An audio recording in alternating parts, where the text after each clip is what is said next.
Friends, welcome to our channel. இன்னைக்கு வீடியோவில் என்ன பார்க்க போகிறோம் அப்படின்னா, நம்மளுடைய பட்ஜெட் பிளானிங் தான் பார்க்க போகிறோம். ஒரு சப்ஸ்கிரைபர் வந்து அவங்களுடைய வருமானத்தை சொல்லி, அந்த வருமானத்தில் வந்து எவ்வளவு நாங்கள் சேமிக்கணும், எப்படி வந்து பட்ஜெட் போடணும் அப்படின்னு ஐடியா கேட்டிருந்தாங்க. அதற்கான வீடியோ தான் இந்த வீடியோவில். 25,000 ரூபாய் சம்பளம் வாங்குறவங்க எப்படி வந்து 25 லட்சம் வரைக்கும் சேமிக்க முடியும் அப்படிங்கிறதுக்கான டிப்ஸையும் ஷேர் பண்ணியிருக்கேன். நல்ல வீடியோவை ஸ்கிப் பண்ணாமல் முழுமையாக பாருங்கள். நம்ம சேனலை பார்த்து சப்போர்ட் பண்ணிட்டு இருக்கிற உங்கள் அத்துணை பேருக்கும் என்னுடைய மனமார்ந்த நன்றிகளை தெரிவிச்சுக்கிறேன். வீடியோவை தொடர்ந்து முழுமையாக பாருங்கள். பிடிச்சிருக்கு அப்படின்னா சப்ஸ்கிரைப் பண்ணி சப்போர்ட் பண்ணுங்கள் அப்படின்னு கேட்டுக்கிறேன். வாங்க வீடியோக்குள்ளே போவோம். 25,000 வருமானம் இருக்கிறவங்க எப்படி வந்து பட்ஜெட் போட்டு சேமிக்கிறது அப்படிங்கிறத தான் பார்க்க போகிறோம்.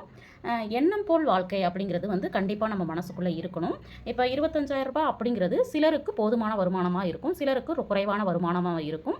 அது நம்மளுடைய எண்ணத்தை பொறுத்தது தான். இதுலேயும் நம்ம எப்படி வந்து லட்சக்கணக்கில் சேமிக்க முடியும், எப்படி வந்து சரியான ஒரு பட்ஜெட்டை போட்டுக்க முடியும் அப்படிங்கிறது எல்லாமே தொடர்ந்து நீங்கள் வந்து இந்த வீடியோ மூலமாக பார்க்க முடியும்.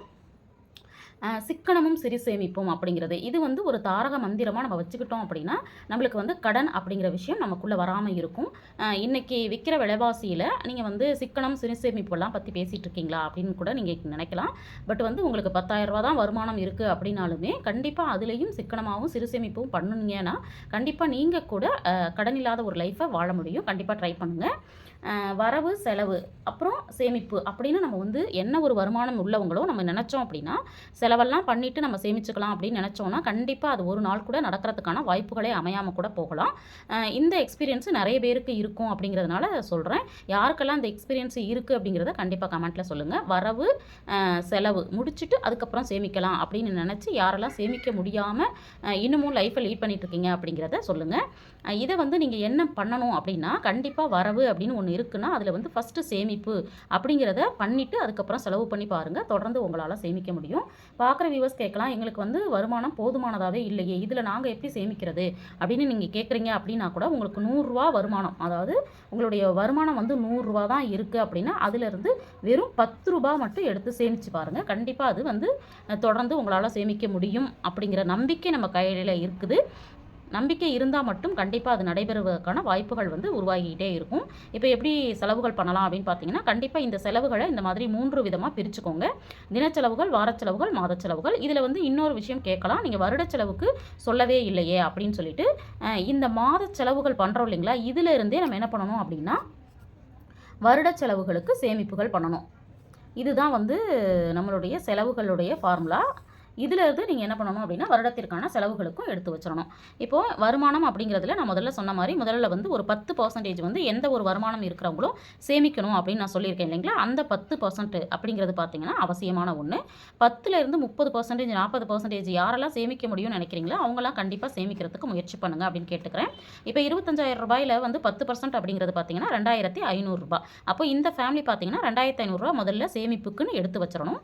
இந்த 2,500 ரூபாயை எப்படி வந்து சேமிக்கலாம் அப்படின்னு பார்த்தீங்கன்னா கண்டிப்பாக ஃபஸ்ட்டு வந்து எமர்ஜென்சிக்கு ஒரு அமௌண்ட் ஒதுக்கிடுங்க. அதுக்கப்புறம் போஸ்ட் ஆஃபீஸு, பேங்க்கு, எஸ்ஐபி இந்த மாதிரி என்ன மாதிரியான சேமிப்புகள் உங்களால் பண்ண முடியும் அப்படின்னு நினைக்கிறீங்களோ அதில் எல்லாம் தொடர்ந்து பண்ணுறதுக்கு முயற்சி பண்ணுங்கள். அது இல்லாமல் கண்டிப்பாக நம்மளுக்கு வந்து எமர்ஜென்சி அப்படிங்கிறப்போ ஒரு அமௌண்ட் எப்படி இருக்கணுமோ அதே மாதிரி கையில் வந்து நம்ம கொஞ்சம் கோல்டும் வச்சுக்கிறது ரொம்பவும் பெஸ்ட்டான ஆப்ஷன். இந்த கோல்டு வந்து சேவ் பண்ணுறது அப்படிங்கிறது ஒரு எமர்ஜென்சிக்கான ஃபண்டுக்காக அப்படின்னு நினச்சி கூட நீங்கள் சேமிக்கலாம். ஆனால் நம்ம வந்து போட்டுக்கிறதுக்காக நம்ம வாங்குகிறோம், சேமிப்புக்காகவும் செய்கிறோம். இருந்தாலும் ஒரு எமர்ஜென்சி அப்படின்னா கண்டிப்பாக கோல்டு வந்து நம்மளுக்கு சப்போர்ட் பண்ணுற மாதிரி வேறு எந்த ஒரு விஷயமும் நமக்கு பண்ணாது.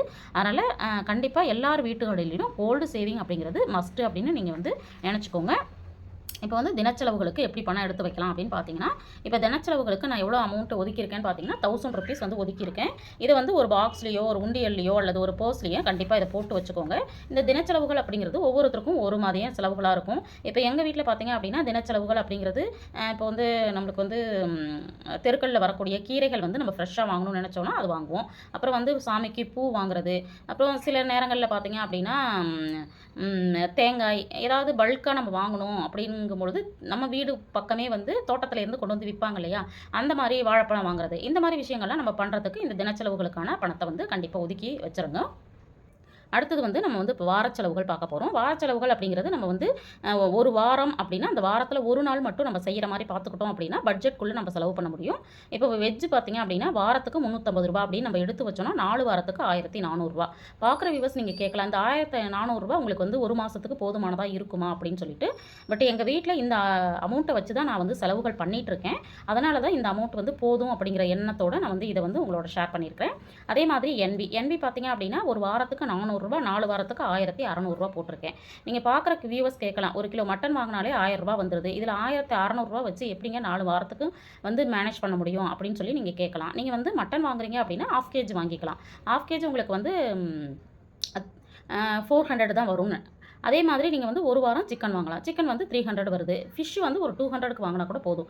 இப்படி நீங்கள் வந்து ஒவ்வொரு வாரமும் ஒவ்வொரு விதமான சமையல் அப்படின்னு பிளான் பண்ணி பாருங்கள். கண்டிப்பாக இந்த ரூ. 1600 போதுமானதாக இருக்கும்.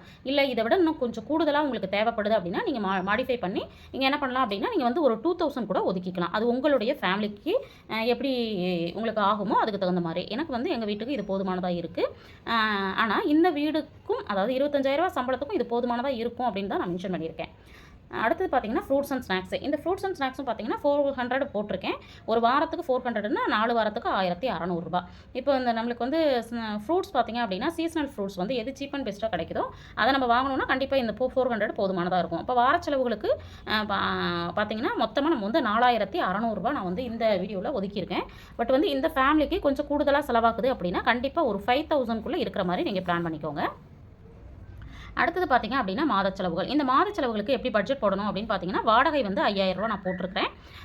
பட் வந்து இந்த ஃபேமிலி வந்து அவங்க என்ன சொல்லியிருந்தாங்க அப்படின்னு பார்த்தீங்கன்னா வாடகை வந்து இல்லை அப்படின்னு சொல்லியிருந்தாங்க. அப்போ இந்த பணத்தை வந்து எப்படி சேமிக்கிறது அப்படிங்கிறத நான் சொல்கிறேன். வாடகைக்கு வந்து ரூ. 5000. அதே மாதிரி மளிகைக்கு வந்து ரூ. 3500 போட்டிருக்கேன். பார்க்குற வியூவர்ஸ் நிறைய பேர் கேட்குறீங்க, ரூ. 3500 அரிசியும் வாங்கி மளிகையும் வாங்க முடியுமா அப்படின்னு சொல்லிட்டு. நான் ரீசெண்டாக கூட ஒரு வீடியோ போட்டிருந்தேன். என்னுடைய பட்ஜெட்டில் பார்த்தீங்கன்னா ஒரு மாதத்துக்கான மளிகை செலவு ரூ. 2600 700 தான் வந்துருந்துச்சு. அந்த மாதிரி எங்கள் வீட்டில் ரூ. 3500 வச்சு தான் நான் இப்போ ஒரு வருஷமாகவே நான் வந்து மளிகை வந்து வாங்கிட்டுருக்கேன். இதில் வந்து ரேஷன் பொருட்கள் வந்து என்னெல்லாம் கிடைக்குதோ அதெல்லாம் நான் முழுமையாக பயன்படுத்திடுவேன். இது வந்து எனக்கு வந்து ஒரு மிகப்பெரிய சப்போர்ட்டாக இருக்குது. அதனால் எனக்கு இந்த அமௌண்ட்டு போதுமானதாக இருக்குது. அடுத்து பார்த்தீங்கன்னா பால் வந்து ரூ. 1200 போட்டிருக்கேன். ஒரு நாளைக்கு ரூ. 40 அப்படின்னா 30 நாளைக்கு எனக்கு வந்து ரூ. 1200 போதுமானதாக இருக்குது. இதுலேயுமே எனக்கு வந்து மீதம் தான் ஆகிட்டுருக்கு. அடுத்தது பார்த்தீங்கன்னா ஈபி வந்து ரூ. 500 போட்டிருக்கேன். ஒரு மாதத்துக்கு ரூ. 500னா 2 மாதத்துக்கு ரூ. 1000. நம்ம என்ன பண்ணணும் அப்படின்னா மேக்ஸிமம் வந்து 500க்குள்ளே வர மாதிரி பார்த்துக்கணும். சப்போஸ் 500 தாண்டுதுன்னா 1000க்குள்ளே வர மாதிரியாவது நம்ம பிளான் பண்ணிக்கணும். அடுத்தது வந்து சிலிண்டருக்கு ரூ. 500 தான் போட்டிருக்கேன். ஒரு மாதத்துக்கு ரூ. 500 அப்படின்னா நம்ம 2 மாதத்துக்கு ஒரு முறை தான் நம்ம வந்து மேக்ஸிமம் வாங்குவோம். அப்படிங்கிறப்போ நம்மளுக்கு வந்து இந்த ரூ. 1000 போதுமானதாக இருக்குது. இப்போ ரீசெண்டாக நம்ம வந்து 900க்கு வாங்கிட்டு இருக்கோம். இதுலேயே பார்த்தீங்கன்னா நம்மளுக்கு வந்து ரூ. 100 வந்து சேவ் ஆகிட்டு தான் இருக்குது. இதையும் வந்து நான் சேமிப்பில் தான் போட்டுட்ருக்கேன். அடுத்தது வந்து எல்லார் வீடுகள்லையும் கேபிள் இருக்குது அப்படின்னா கண்டிப்பாக அதுக்கு ஒரு ரூ. 300 நம்ம வந்து ஒதுக்கணும். அடுத்தது வந்து பெட்ரோலுக்கு வந்து நான் ரூ. 2000 போட்டிருக்கேன். இது கொஞ்சம் கூடுதலான அமௌண்ட்டு தான். அந்த ஃபேமிலிக்கு எந்த மாதிரி அமௌண்ட் தேவையோ அதுக்கு தகுந்த மாதிரி வச்சுக்கலாம். அதேமாதிரி நம்ம பெண்களுக்கு வந்து ஃப்ரீ பஸ் இருக்குது இல்லைங்களா, இந்த பஸ்ஸை நம்ம வந்து எப்போ வந்து உங்களுக்கு யூஸ் பண்ண முடியுமோ அப்போ வந்து நீங்கள் யூஸ் பண்ணும்பொழுது இந்த செலவு வந்து உங்கள் குறையறதுக்கு வாய்ப்புகள் இருக்குது. அடுத்தது பார்த்தீங்கன்னா மெடிக்கல் எமர்ஜென்சிக்கு ரூ. 1000 போட்டிருக்கேன். அடுத்தது பார்த்தீங்கன்னா மொபைலுக்கு வந்து ரூ. 500. ஒரு மாதத்துக்கு ரூ. 500 அப்படின்னா நீங்கள் வந்து 3 மந்த் ஒன்ஸோ 6 மந்த் ஒன்ஸோ போடுற மாதிரி நீங்கள் வந்து பேக்கேஜ் உங்களுக்கு எவ்வளோ தேவையோ அதுக்கு தகுந்த மாதிரி நீங்கள் பிளான் பண்ணிக்கலாம். அடுத்தது பார்த்தீங்க அப்படின்னா இப்போ இந்த கேட்டகரியிலாம் இல்லாமல் ஒரு செலவுகள் அப்படிங்கிறது பார்த்தீங்கன்னா ஷாப்பிங் போகிறதா இருக்கலாம், இல்லை வீட்டுக்கு தேவையான பொருள் வாங்குறதா இருக்கலாம். இந்த மாதிரி விஷயங்களுக்கு பார்த்தீங்க அப்படின்னா ஒரு ரூ. 2400 அப்படின்னு சொல்லிட்டு நான் பொதுவாக ஒதுக்கியிருக்கேன். இதை நீங்கள் எப்படி வந்து யூட்டிலைஸ் பண்ண முடியுமோ அப்படின்னு வந்து பயன்படுத்திக்கோங்க. இப்போ இந்த அமௌண்ட் பார்த்தீங்கன்னா டோட்டலாக ரூ. 16,900. கிட்டத்தட்ட நான் எவ்வளோ போட்டிருக்கேன் அப்படின்னு பார்த்தீங்கன்னா 17,000 போட்டிருக்கேன். 17,000 கண்டிப்பாக வந்து என்ன பண்ணிக்கலாம் அப்படின்னா நம்ம வந்து நம்மளுடைய பட்ஜெட்டுக்கான அமௌண்ட்டை வந்து செலவுகள் வந்து பண்ணிக்க முடியும். அப்படிங்கிறதுனால நான் இந்த பட்ஜெட் வந்து பிளான் பண்ணியிருக்கேன். இப்போ வந்து நான் முதல்ல சொன்ன மாதிரி இந்த 5000 ருபீஸ் சொன்னேன் இல்லைங்களா, இந்த 5000 ருபீஸ் அவங்களுக்கு வந்து வாடகை இல்லை. சப்போஸ் வாடகை வீட்டில் இருக்கீங்கன்னா இதை வாடகைக்காக பயன்படுத்திக்கிங்க. பட் வாடகை இல்லை அப்படிங்கிறதுனால இந்த ஃபேமிலி என்ன பண்ணலாம் அப்படின்னா இந்த 5000 சேவ் பண்ணணும். எங்கே சேவ் பண்ணணும்னு பார்த்தீங்கன்னா மியூச்சுவல் ஃபண்டில் வந்து சேவ் பண்ணுறதுக்கு ட்ரை பண்ணலாம். உங்களுக்கு விருப்பம் இருக்குது அப்படின்னா எஸ்ஐபியில் மியூச்சுவல் ஃபண்டில் போடுங்க. இந்த 5000 நீங்கள் என்ன பண்ணுங்கன்னா ஒரு 15 வருஷத்துக்கு நம்மளுக்கு இந்த பணம் வந்து நான் வாடகைக்காக கொடுத்ததா நினச்சிக்கிட்டு நான் போடுறேன் அப்படின்னு சொல்லிட்டு நீங்கள் பிளான் பண்ணுங்கள். அப்படி பிளான் பண்ணும்பொழுது பார்த்தீங்கன்னா கண்டிப்பாக 12% வந்து ரிட்டர்ன் கொடுக்குது அப்படின்னா 25,22,880 நம்மளுக்கு வந்து கிடைக்கும். இப்போ நம்ம இந்த இடத்துல நான் வந்து சொன்ன மாதிரி என்னென்னா நம்மளுடைய ரூ. 5000 நம்ம வாடகை வீடு கொடுக்குறோம் அப்படிங்கிற மாதிரி நம்ம மைண்டில் செட் பண்ணிக்கிட்டு மாதம் மாதம் ஒரு 5000 தூக்கி என்ன பண்ணணும் அப்படின்னா எஸ்ஐபியில் போட்டு வச்சிடணும். ஆனால் அந்த பணம் வந்து ஒரு 15 வருஷம் அப்படிங்கிறது மினிமம் ஒரு 10 இயர்ஸாவது நம்ம வந்து கேப் கொடுக்கணும். 10 இயர்ஸ் கொடுத்தோம் அப்படின்னா கண்டிப்பாக நம்மளுக்கு வந்து 25 லட்சம் அப்படிங்கிறது ஷியூராக நம்மளுக்கு கிடைக்கிறதுக்கான வாய்ப்புகள் இருக்குது. இப்போது பார்த்தீங்க அப்படின்னா இந்த எஸ்ஐபிக்கு பார்த்தீங்கன்னா நம்மளுக்கு குரோமில் போய் எஸ்ஐபி கால்குலேட்டர் அப்படின்னு போட்டிங்கன்னா நீங்கள் 5 லட்சம் சேமிக்கணும்னா எவ்வளோ பணம் சேவ் பண்ணணும், அதே 25 லட்சம் 50 லட்சம் சேமிக்கணும்னா எவ்வளோ பணம் சேவ் பண்ணணும் அப்படிங்கிற கால்குலேஷனை நீங்களே போட்டுக்கிட்டு உங்கள் வீட்டுக்கு எவ்வளோ பணம் ஒரு 10 வருஷம் கழிச்சு 15 வருஷம் கழிச்சு தேவைப்படுது அப்படிங்கிறத பிளான் பண்ணிவிட்டு அதுக்கு தகுந்த மாதிரி கண்டிப்பாக அந்த எஸ்ஐபியில் போடுறதுக்கு முயற்சி பண்ணுங்கள். கண்டிப்பாக ஒரு நல்ல ஃப்யூச்சரில் பார்த்தீங்கன்னா ஒரு நல்ல ரிட்டர்ன்ஸ் கிடைக்கிறதுக்கான வாய்ப்புகள் இருக்குது. இந்த பட்ஜெட்டில் நான் சொல்லியிருக்கிற பிளானிங் வந்து உங்களுக்கு யூஸ்ஃபுல்லாக இருந்திருக்கும் அப்படின்னு நினைக்கிறேன். இதில் வந்து உங்கள் ஃபேமிலிக்கு தேவைக்கான பட்ஜெட்டை வந்து கொஞ்சம் மாடிஃபை பண்ணிக்கலாம். இதே பண்ணணும் அப்படிங்கிறது இல்லை. ஒரு சிலருக்கு வந்து ஒரு சில செலவுகள் வந்து கூடுதலாகலாம் குறைவாக ஆகலாம். அது மாதிரி நீங்கள் பிளான் பண்ணிக்கங்க அப்படின்னு கேட்டுக்கிறேன். இந்த வீடியோ உங்களுக்கு யூஸ்ஃபுல்லாக இருந்திருக்கும் அப்படின்னு நினைக்கிறேன். வீடியோ பிடிச்சிருந்தால் லைக் பண்ணுங்கள், ஷேர் பண்ணுங்கள், கமெண்ட் பண்ணுங்கள். மறக்காமல் நம்ம சேனலை சப்ஸ்கிரைப் பண்ணி வச்சுட்டு பாருங்கள். தேங்க்ஸ் ஃபார் வாட்சிங்.